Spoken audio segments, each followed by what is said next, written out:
Former Los Angeles Rams owner Georgia Frontiere was one of the only female owners in NFL history, and her life story is a pretty unbelievable one.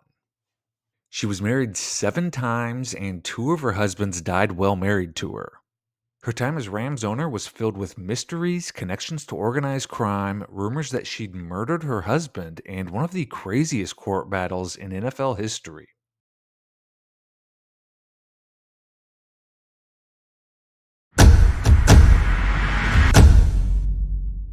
Georgia Frontiere was born in St. Louis in 1927, and the first of her 7 marriages, yes, 7 marriages, happened when she was 15. It was annulled, then she married again at 18, but her second husband died within a year. She spent her childhood and young adulthood as a traveling singer, performing at fairgrounds, theaters, and lounges across the U.S. and even abroad. For a while, she performed as a duet with her mother, Lucia Pamela, who was a semi famous singer in her own right in a group named the Pamela Sisters. During her 20s and 30s, Georgia also had stints as a chorus girl in Las Vegas, a talk show host in Miami, and as a correspondent for The Today Show. During this time, she married and divorced 3 more times, marking 5 marriages by the time she was 31. But everything changed when she met Carroll Rosenbloom, the multi-millionaire owner of the Baltimore Colts NFL team. Rosenbloom was one of the most corrupt sports owners in history. He was repeatedly accused of betting massive amounts of money on NFL games when he was an owner. He had a ton of links to underworld crime figures and even owned mob-connected casinos in the Bahamas. They met at a party held by Joe Kennedy, JFK's dad, who Georgia claimed was a fan of hers, and they were supposedly introduced by Meyer Lansky, who was one of the most notorious gangsters of this era. They were married for 12 years. During this time, Rosenbloom traded ownership of the Colts for ownership of the LA Rams, and they moved to Los Angeles. In 1979, Rosenbloom drowned while swimming in the ocean, and Georgia inherited ownership of the Rams and a fortune valued at upwards of $500 million. And there have long been rumors that Georgia was behind his death.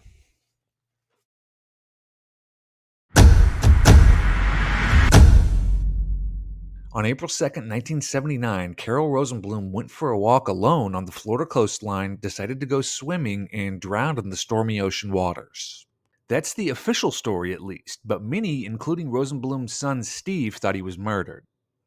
With all these circumstances in question still in my mind, I don't believe that his death was accidental. The only witness to his death was a French-Canadian man who claimed he saw a black object swimming away from Rosenblum's body. As he was going out there, he saw a black object in the water. When he saw this object, it was going in the opposite direction of the waves, and it sort of crossed over. He only saw it once, as if it went underwater, submerged, and never came up again. Over the years, people have speculated that this black object was a scuba diver who held Rosenblum underwater. I think he was more or less murdered. He was held underwater until he drowned. Rosenblum was known as a very accomplished, cautious swimmer who refused to get into the water unless someone was accompanying him, which made it all the more confusing that he went swimming alone while on his walk, especially because the ocean waters were described as extremely stormy that day. His son Steve said if he did go into the water alone that day, he was breaking the habit of a lifetime. Georgia's behavior in the days after her husband's death was described as not exactly that of a grieving widow, which is one of the main reasons why some have speculated about her involvement. She was an hour late to Rosenblum's funeral and was allegedly already talking about how to divide up his estate during the funeral.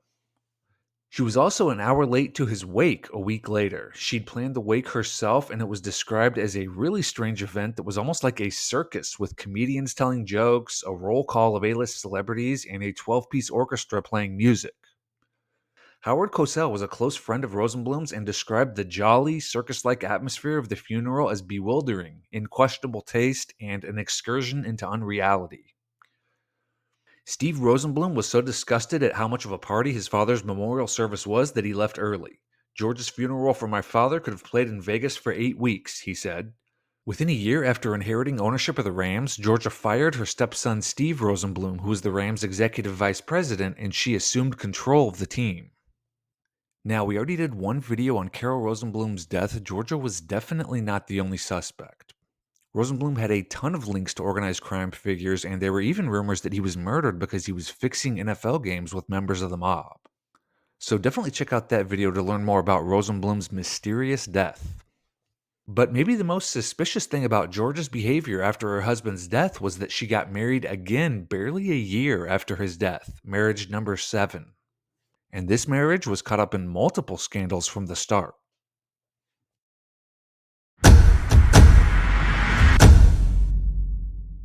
On July 21st, 1980, barely a year after Carroll Rosenbloom died, Georgia Rosenbloom married Dominic Frontiere and became Georgia Frontiere. Dominic Frontiere was her personal singing coach while she was married to Rosenbloom, but their relationship was apparently more than that because he also escorted her to football games. Frontiere had reportedly even been invited to accompany the Rosenblooms on the fatal trip to Florida when Rosenbloom died, but Frontiere had decided not to go. Frontiere moved into the guest house at the Rosenbloom mansion shortly after Rosenbloom's death and married Georgia within a year. And he was also connected to the mob. Dick Crane, head of the Organized Crime Strike Force for the U.S. Department of Justice, said Dominic Frontiere was connected, absolutely connected. We knew that. He had an open file at all times.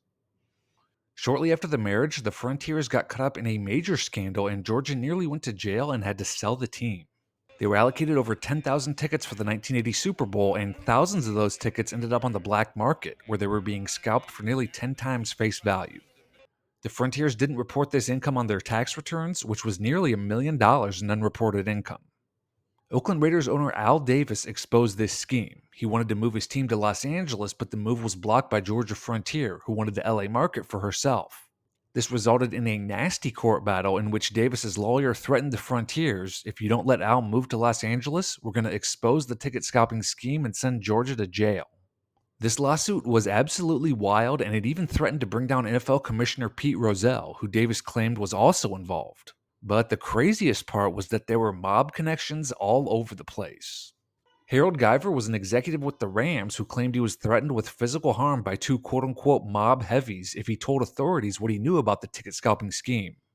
One of the men who threatened Guyver was Ray Cohen, a mobster who'd worked with Dominic Frontiere to sell the tickets on the black market. Cohen was later given immunity to testify against Frontiere, but federal agents uncovered a plot to murder Cohen before he could testify. An undercover agent learned that a $5,000 bounty was placed on Cohen's head by a group of people, including Daniel Whitman, the co-owner of Serrano, which was one of the hottest restaurants in Hollywood at the time. Whitman was convicted of plotting the murder and sent to prison. And although Dominic Frontiere was never charged with any involvement in the Ray Cohen murder plot, it's definitely curious timing that this bounty was placed on Cohen's head just before he was scheduled to testify against Frontiere. After surviving the plot, Cohen testified that Dominic Frontiere had given him thousands of Super Bowl tickets to scalp, which had made the men over $500,000. Dominic was convicted of tax fraud and spent 9 months in prison. During the trial, Georgia claimed she didn't know how the Super Bowl tickets she'd been allocated had ended up on the black market. When he was asked under oath if Georgia knew about the ticket scalping scheme, Dominic invoked spousal privilege and refused to answer the question. And the trial nearly resulted in a mistrial when Frontiere was accused of sending signals to Georgia while she was testifying. Jurors noticed that Georgia would look at Dominic when she was being questioned, and Dominic would subtly nod or shake his head before she answered. After he served his time in prison, Dominic and Georgia divorced, and he was given a payday reported as high as $4 million. Most believe this was his reward for taking the fall in the ticket scalping scheme and keeping Georgia out of prison.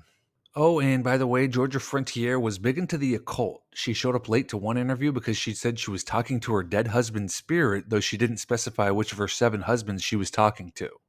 Dick Vermeil, who later became the Rams coach, described a meeting with Georgia before the 1999 season. "I didn't think we'd be a world championship team," Vermeil said, "and Georgia showed me these astrology charts and explained to me that this was going to be our year."